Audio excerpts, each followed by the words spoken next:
Hi. The leadership of Christ means divine authority, and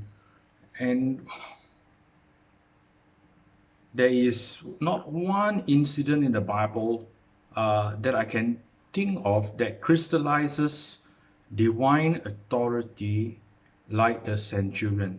Okay, so I'm going to read Matthew chapter 8, verse 10. When Jesus heard it, he marveled and said to those who followed, "Assuredly, I say to you, I have not found such great faith, not even in Israel." You know, we there are some people who teach that, emphasizing that you can declare and decree. So the question I ask is, does God stop declaring and decreeing?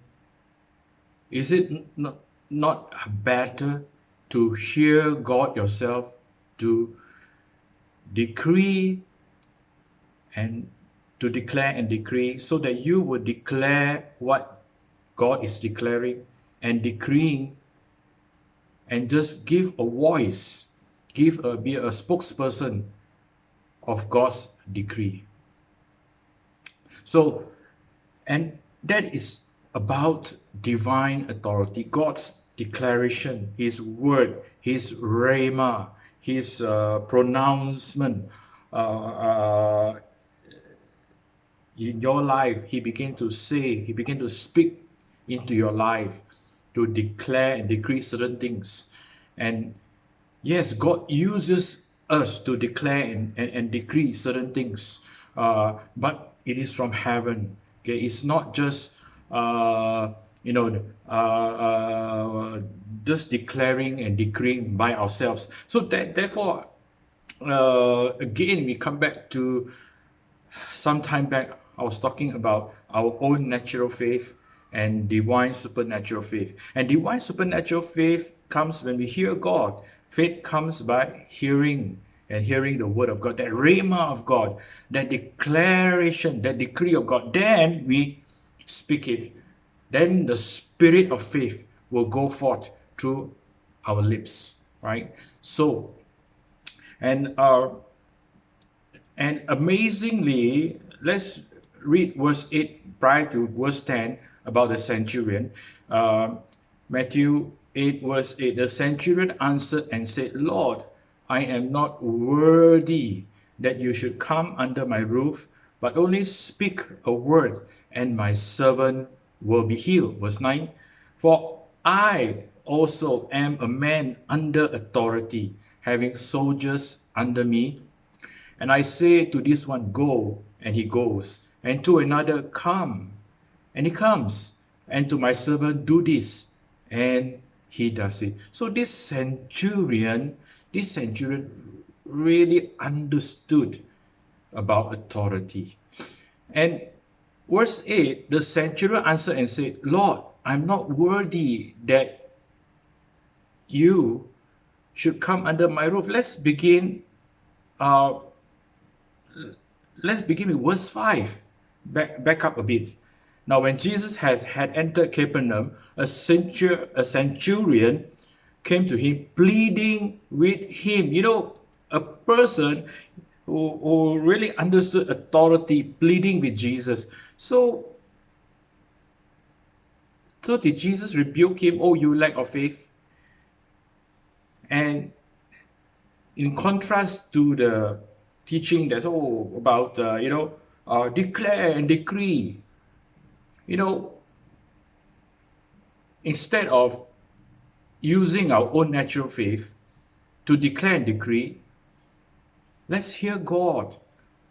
And what is the role of our own natural faith? Our own natural faith is to connect with God. We connect with God to have this interaction, this communion, this fellowship with God, and in this real relationship with Him. Then He speaks to us. It is our faith that draws the supernatural faith. And then we can act by the supernatural faith. And that supernatural faith comes with a divine will, plan, and purpose. There's a divine specific about it. It's not just anything. So the will of God comes into your life by that supernatural faith. So there is nothing wrong with pleading. The centurion, now when Jesus had entered Capernaum, a centurion came to him pleading with him. So there's nothing wrong with pleading. Oh, you lack of faith. Don't plead. Just declare. Just decree. Faith and humility goes together. The leper, if thou art willing, Jesus didn't rebuke the leper. Jesus said, I am willing. He wasn't rebuked by the lack of faith. It doesn't mean you plead or say something like the leper if you are willing, because it is about humility. Humility and faith goes together. And here, now when Jesus had entered Capernaum, a centurion came to him, pleading with him, saying, Lord, my servant is lying at home, paralyzed, dreadfully tormented. And Jesus said to him, I will come and heal him. See, instead of rebuking him for the lack of faith for pleading, Jesus said, I will come and heal him. And more than that, Jesus marveled. Later, as you read, Jesus marveled at this man's faith. Because Jesus said, surely I say to you, I have not found such great faith, not even in Israel. A man who was pleading. And see the humility of the centurion. Verse 8, Matthew 8, verse 8, the centurion answered and said, Lord, I am not worthy. Instead of slogan shouting, I am this, I am a child of God, I am this, I am that. If God's supernatural faith come upon you to declare, to decree certain things, yes. But that humility goes a long way. Verse 8, the centurion answered and said, Lord, I am not worthy that you should come under my roof, but only speak a word, and my servant will be healed. See how humility and faith goes together.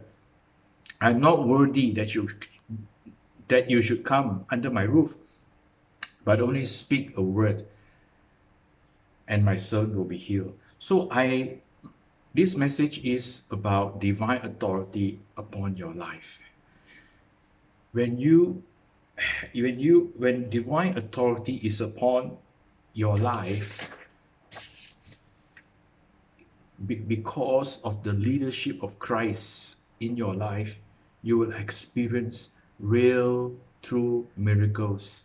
You will experience greater miracles, more miracles.